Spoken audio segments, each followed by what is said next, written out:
இலங்கையை பொறுத்தவரையில புதிய ஜனாதிபதியாக அனுரகுமார் திசாநாயக்க ஆட்சிக்கு வந்ததுக்கு அப்புறமா நாட்டுல பல விஷயங்கள் நடந்திருந்தது. அதுல முக்கியமான விஷயம் அப்படின்னு சொல்லி பார்க்கும்போது முன்னாள் அமைச்சர்கள் பல பேர் குற்றப்புலனாய்வு திணைக்களத்துல முன்னிலையாகக்கூடிய விஷயங்கள் செய்திகளூடாக காணக்கூடியதாக இருந்தது. இப்படியான ஒரு நேரத்துல இன்றைய காலை பொழுதுல ஒரு செய்தி முக்கியமான செய்தியாக பார்க்கப்பட்டிருந்தது.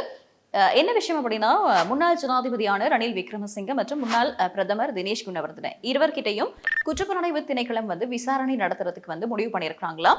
எதுக்காக அப்படின்னு சொல்லி செய்திகளூடாக தெரிய வருது அப்படின்னா, முன்னாள் சுகாதார அமைச்சரான கெஹலி ரம்புக்வெல அவர் மருந்து இறக்குமதி செய்யறதுல ஏற்பட்ட முறைகேடுகள் தொடர்பாக தான் இவங்க 2 பேர்கிட்டையும் விசாரணை நடத்த போறதா சொல்லப்படுது.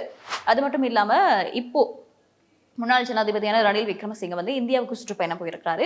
அதெல்லாம் முடிச்சு திருப்பி நாட்டுக்கு வந்ததுக்கு அப்புறமா அவர்கிட்ட விசாரணை நடத்த போறாங்களாம். இது தொடர்பான விசாரணைகளுக்காக பிரதமர் மற்றும் முன்னாள் ஜனாதிபதி இவங்களுடைய வீடுகளுக்கு போயிட்டு இந்த வாக்குமூலங்களை பதிவு செய்யறதுக்கான வேலைப்பாடுகள் நடந்து வரதா காலைப்பொழுதுல செய்திகளூடாக காணக்கூடியதா இருந்தது.